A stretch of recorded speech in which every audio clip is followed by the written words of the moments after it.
The Grand Hall of the Galactic Council buzzed with excitement. Hundreds of alien representatives from across the Milky Way gathered for an important meeting. Today, they would decide if Earth could join their group. At the center of the room, a holographic display showed a small blue planet. Earth looked tiny and fragile compared to the homeworlds of other council members. The aliens whispered and pointed, some laughing quietly. High Counselor Zax, a tall, purple-skinned being with 4 arms, called for silence. His booming voice echoed through the hall. "We are here to discuss the application of planet Earth to join our Galactic Council," he announced. A small green alien with large eyes stood up. "Why are we even talking about this?" he asked. "Humans are primitive. They've barely left their own planet." Murmurs of agreement spread through the crowd. Another alien, covered in blue scales, added, "I heard they still use fossil fuels. Can you believe it?" Laughter filled the room.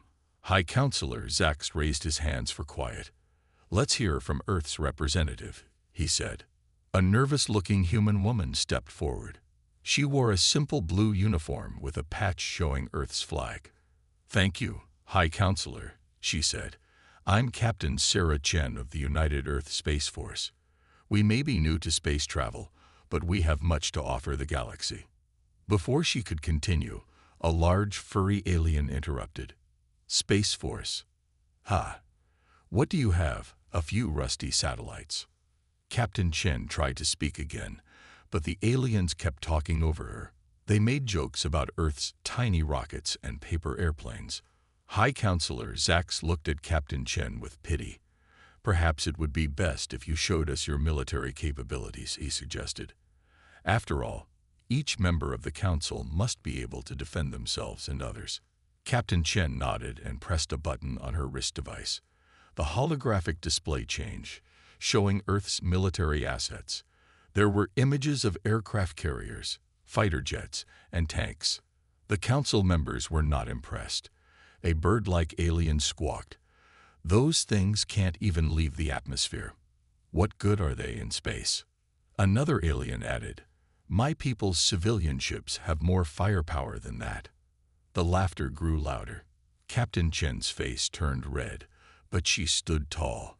"We are still developing our space fleet," she said. "Given time, we can." "Time," High Counselor Zax interrupted. "The galaxy is a dangerous place, Captain. We need members who can contribute now, not in some distant future." He turned to address the whole council. "All those in favor of denying Earth's application, raise your appendages." A sea of tentacles, claws, and hands rose into the air. The vote was unanimous. High Counselor Zax looked at Captain Chen. "I'm sorry, but the council has spoken. Earth is not ready to join us. Come back when you have something impressive to show us." Captain Chen's shoulders slumped, but she managed a small nod. "We understand," she said quietly. "Thank you for your time." As she turned to leave, the alien representatives continued to mock Earth. They made jokes about humans riding horses into space or throwing rocks at enemy ships.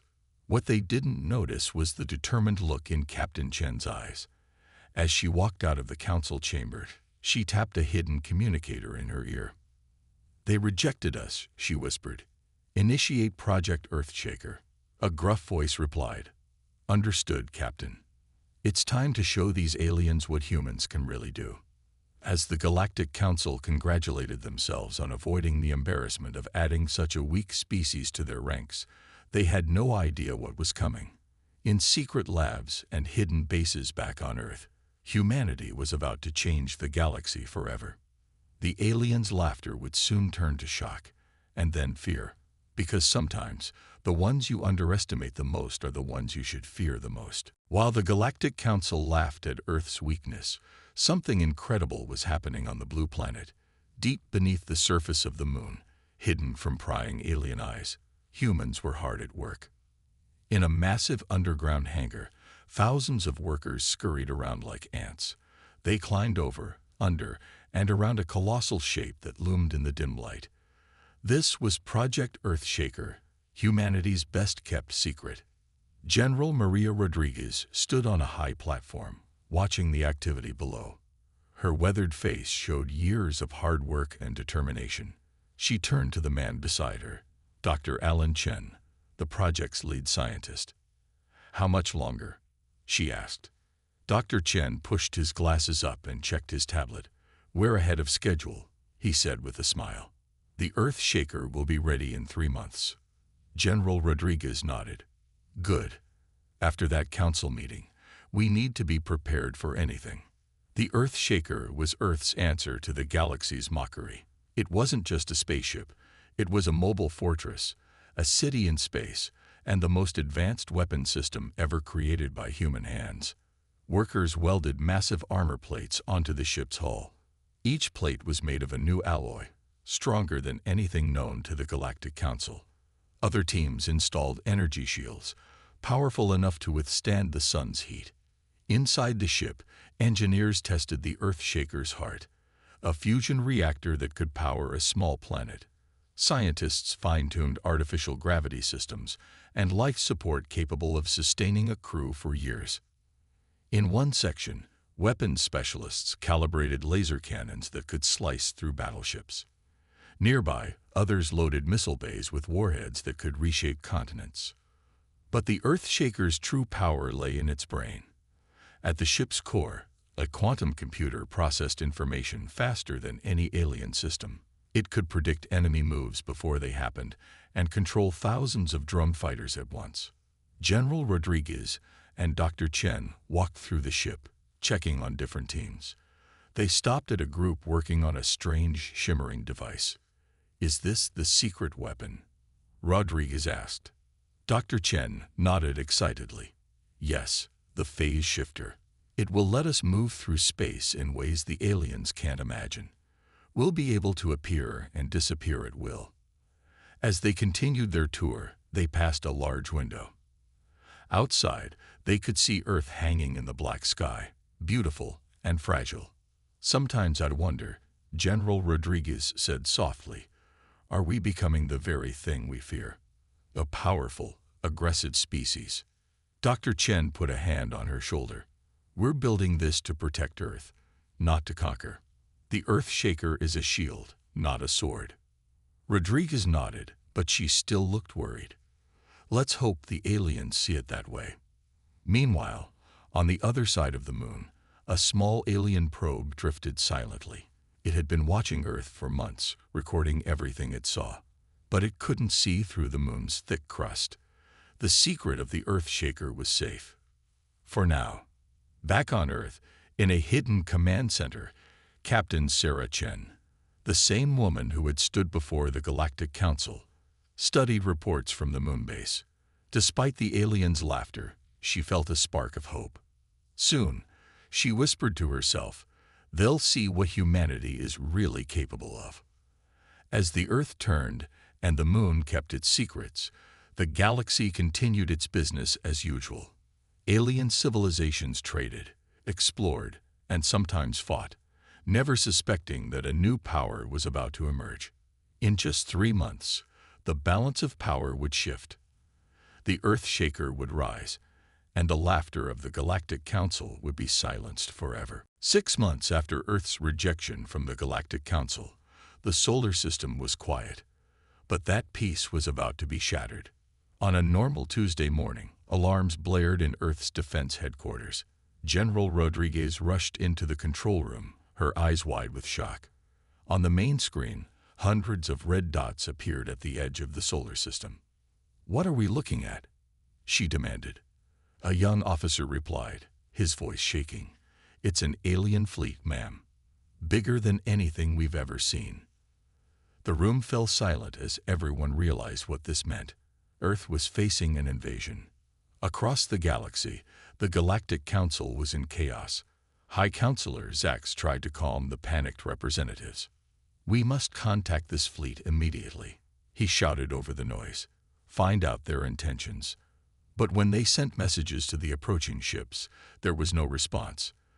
The alien armada moved steadily towards Earth, ignoring all attempts at communication. Back on Earth, world leaders gathered in an emergency meeting. They watched in horror as images of the alien fleet appeared on their screens. The ships were massive, dark shapes that blocked out the stars behind them. "We need help," said the president of the United Earth Alliance. "We must ask the Galactic Council for aid." Captain Sarah Chen, now an admiral, stepped forward. "With all due respect, Madam President, they won't help us. They think we're weak, remember." The room erupted in arguments. Some wanted to surrender, hoping the aliens would be merciful. Others wanted to fight, even though they knew their chances were slim. As the debate raged, Admiral Chen slipped out of the room. She contacted the secret moon base. "Is the Earthshaker ready?" she asked urgently. General Rodriguez's voice came back, clear and strong. "We're doing the final checks now. But Sarah, it hasn't been tested in real combat. We don't know if it will work." Chen closed her eyes, taking a deep breath. "We don't have a choice. It's our only hope." Meanwhile, the Galactic Council was in a panic of its own. They had finally made contact with the invading fleet, but the news wasn't good. The alien commander, a fearsome creature with glowing red eyes, appeared on the Council's view screen. "We are the Ravagers," it growled. "We take what we want, and we want Earth. Stay out of our way, or you'll be next." The connection cut off, leaving the Council in stunned silence. High Counselor Zax turned to his advisors. "What do we do? We can't let them destroy Earth, but we don't have enough ships nearby to stop them." One of the advisors, the same green alien who had mocked humans earlier, spoke up. "Why should we care? Humans are primitive. Let the Ravagers have Earth. It will teach humans their place in the galaxy." Many council members nodded in agreement, but others looked uncomfortable. They might not respect humans, but did that mean they should be left to die? As the council argued, the Ravager fleet entered the solar system. They passed Neptune. Then Uranus, their massive engines pushing them faster and faster.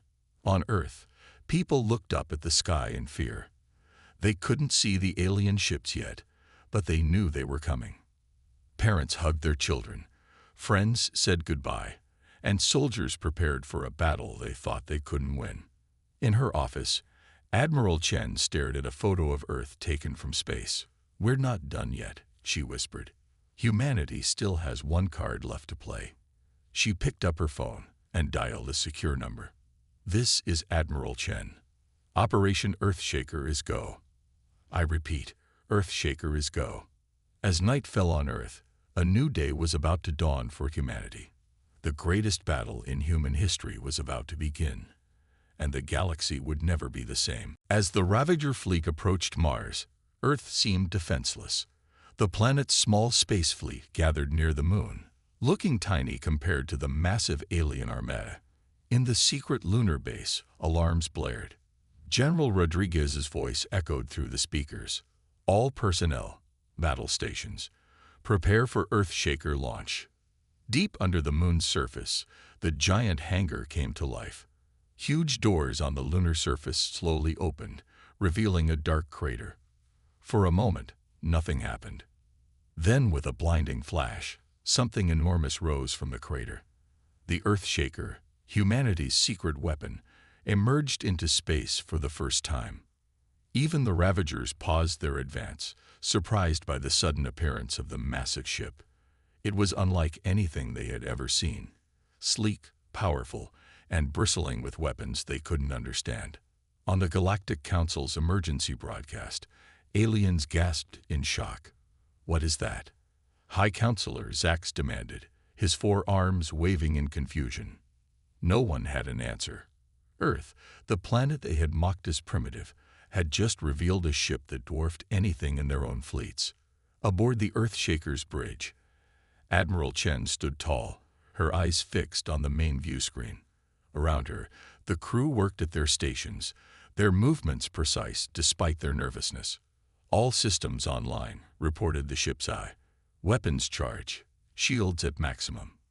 Chen nodded, then opened a channel to Earth's remaining forces. "This is Admiral Chen on the EFS Earthshaker. All ships, form up behind us. We're taking the fight to the enemy."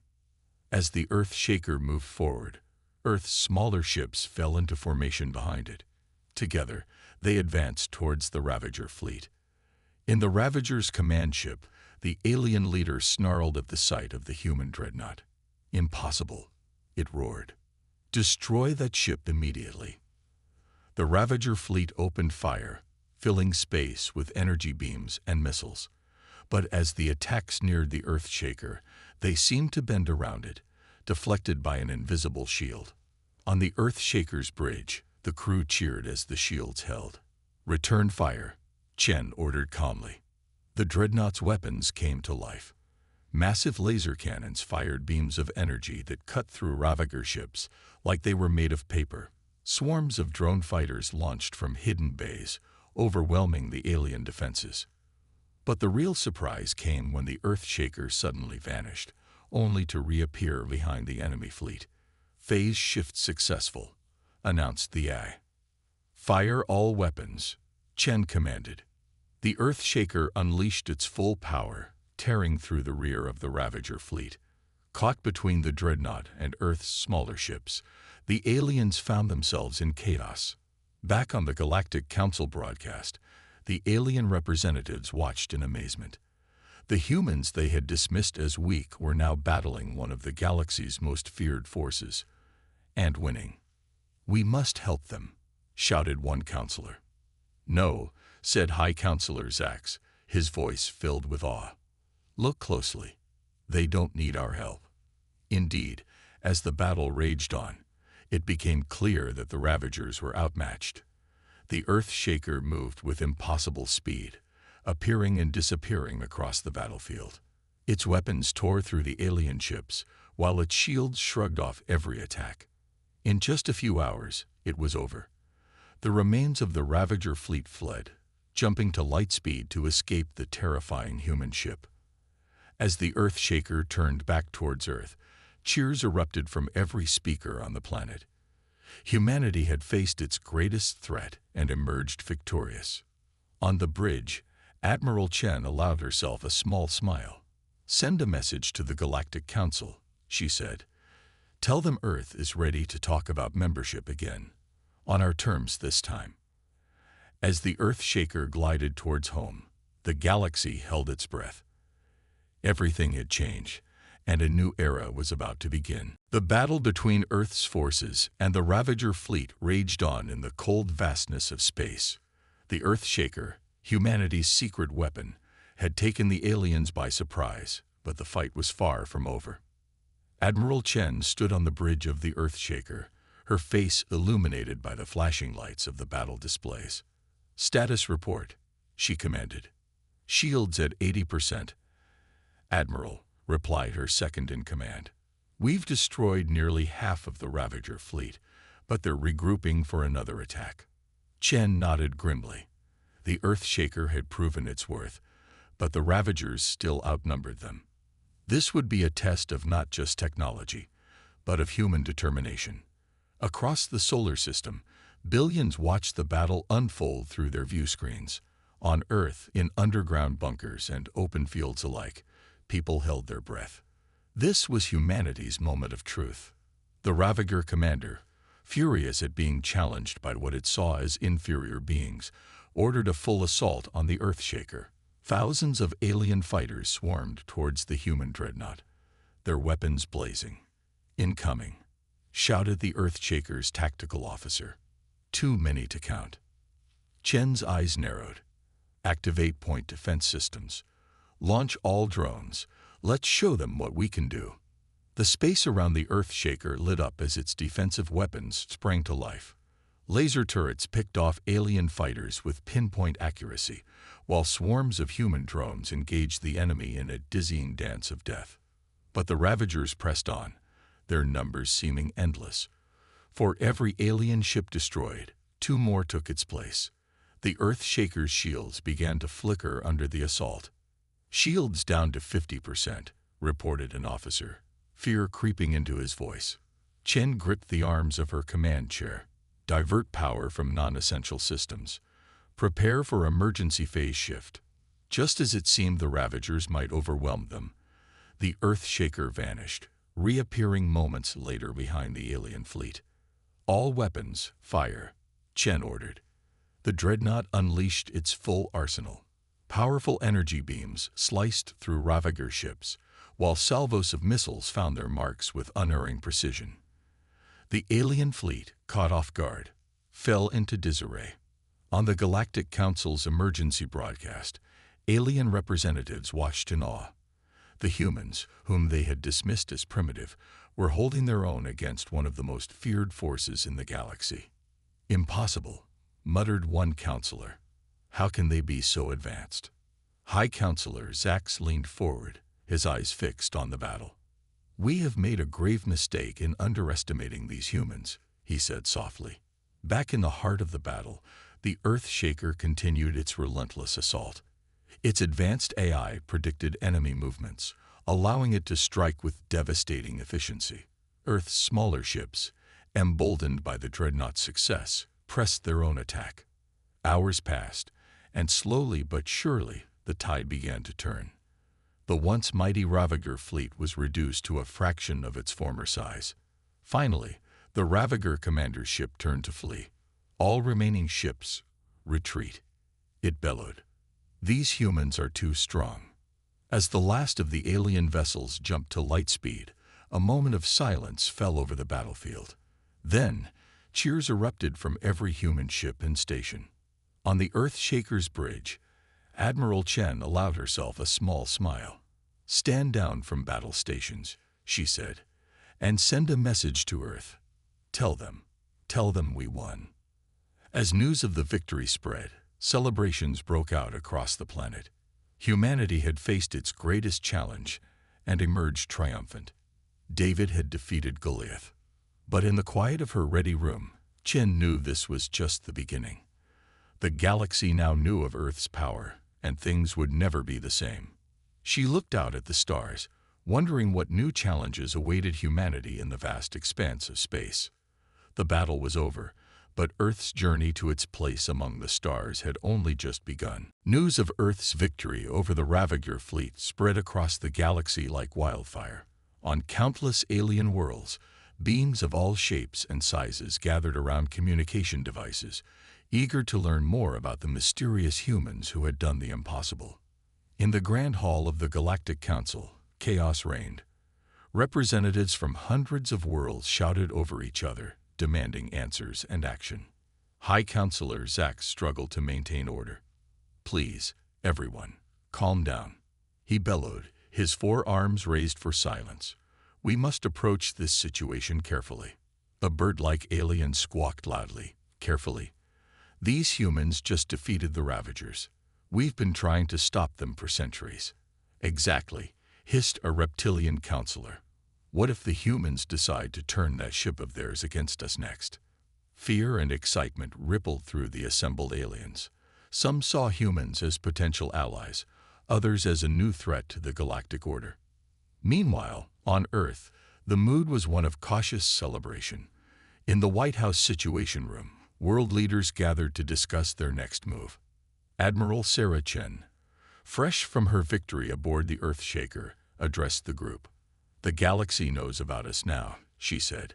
"We can't go back to being ignored. We need to decide how we want to present ourselves to the interstellar community." The president of the United Earth Alliance nodded. "We've proven our strength. Now we need to show we can be good neighbors too." As Earth debated its future role in galactic affairs, alien civilizations scrambled to learn more about humanity. Research teams pored over old data, looking for clues they might have missed about human capabilities. On the desert world of Tarax, a team of scientists made a startling discovery. "Look at this," one exclaimed, pointing at a holographic display. "Human history is full of examples of rapid technological advancement. We should have seen this coming." Similar revelations occurred across the galaxy. Aliens began to see humans not as primitive newcomers, but as a species with untapped potential and a knack for innovation. Some alien races, impressed by humanity's achievement, sent messages of congratulation and offers of friendship to Earth. Others, fearful of this new power, began to bolster their defenses. The Ravagers, once the terror of the galaxy, retreated to the farthest reaches of known space to lick their wounds. Their defeat at the hands of humanity had shattered their fearsome reputation. Back in the Galactic Council chamber, High Counselor Zax finally managed to restore some semblance of order. "We must vote," he announced. "Do we extend an invitation to Earth to join the Galactic Council as a full member?" The debate raged for hours. Some argued that humans had proven their worth and could bring valuable insights to the Council. Others worried that admitting Earth too quickly could upset the balance of power. In the end, the vote was close, but the result was clear. Earth would be invited to join the Galactic Council. As Zax prepared to send the official invitation, he couldn't help but chuckle at the irony. Just months ago, they had dismissed humans as unworthy. Now, they were rolling out the red carpet. On Earth, Admiral Chen received the news with a mix of pride and caution. "We've got our foot in the door," she told the president. "But we need to be careful. The galaxy will be watching our every move now." The president agreed. "We'll accept their invitation, but on our terms. We've earned our place at the table." As day turned to night on Earth, citizens looked up at the stars with new eyes. The galaxy no longer seemed vast and unreachable. It was their neighborhood now, full of potential friends and foes. In shipyards around the solar system, work began on more ships like the Earthshaker. Humanity was ready to take its place among the stars, not as a newcomer to be mocked, but as a force to be reckoned with. The age of Earth's isolation was over. A new chapter in human history was about to begin, and the entire galaxy waited with bated breath to see what would happen next. 1 year after the battle with the Ravagers, Earth's first official delegation arrived at the Galactic Council headquarters. The massive space station hung in orbit around a neutral planet, its gleaming spires a testament to the combined technological prowess of 100 alien races. Admiral Sarah Chen led the human group, flanked by diplomats, scientists, and military officers. As they entered the Grand Council chamber, all eyes turned to them. The room fell silent. High Counselor Zax stepped forward, his purple skin shimmering under the chamber's lights. "Representatives of Earth," he said, his voice echoing, "we welcome you as full members of the Galactic Council." Chen nodded respectfully. "We're honored to join you," she replied. "Earth is ready to take its place in the galactic community." As the humans took their seats, whispers rippled through the alien delegates. Some looked curious, others nervous. The galaxy was still adjusting to Earth's rapid rise to power. Over the next few months, humans quickly made their mark on galactic politics. Their fresh perspectives and innovative thinking shook up centuries-old traditions. In one memorable session, a human scientist proposed a new method for faster-than-light travel. "If we combine our phase-shift technology with the Xyloxian warp drive," she explained, "we could cut travel times in half." The chamber erupted in excited chatter. Even races that had been wary of humans couldn't deny the value of their ideas. But it wasn't all smooth sailing. Some alien races, still fearful of Earth's military might, tried to pass laws limiting the production of ships like the Earthshaker. Chen stood firm against these efforts. "We built our Dreadnought for defense, not conquest," she argued. "Earth has no desire for war, but we won't leave ourselves vulnerable either." Her words, backed by the memory of the Ravager defeat, were enough to sway the vote. The restrictions were rejected. As Earth's influence grew, so did its responsibilities. When a devastating plague struck the ocean world of Aquarius, it was human medical teams that led the relief efforts. Their quick action saved millions of lives and earned Earth new allies. Back on Earth, the planet was transforming. Alien tourists flocked to see the homeworld of the galaxy's rising stars. Human cities now bustled with visitors from 100 worlds, their strange forms mixing with Earth's familiar sights. In schools, children learned about alien cultures alongside human history. Universities offered courses in xenobiology and interstellar law. Earth was becoming truly galactic. But perhaps the biggest change came in how humans saw themselves. No longer were they alone in the universe, struggling to reach the stars. Now they were part of something greater, with the power to shape the future of the galaxy. One day, as Chen looked out over the council chamber, she noticed something that made her smile. The alien representatives were no longer seated in separate groups. Humans mingled freely with beings of all kinds, sharing ideas and forming friendships. "We've come a long way," she murmured to herself. High Counselor Zax overheard her. "Indeed you have," he said, moving to stand beside her. "I must admit, when we first encountered your species, I never imagined this day would come." Chen raised an eyebrow, having second thoughts about letting us join. Zax laughed, a sound like tinkling bells. "Quite the opposite, Admiral. Your people have brought new life to our old institutions. The galaxy is changing for the better, thanks to Earth." As they watched the diverse crowd below, a young human diplomat approached a group of alien representatives. "I have an idea," they heard him say, "about how we could improve trade routes in the Orion Arm." Chen and Zax exchanged knowing looks. This was the future they had hoped for, a galaxy where all species work together, using their unique strengths to overcome any challenge. As the council session began, Chen took her seat with pride. Earth had found its place among the stars, not through conquest, but through cooperation and innovation. The future was bright, and humanity was ready to help lead the way into a new era of galactic peace and prosperity.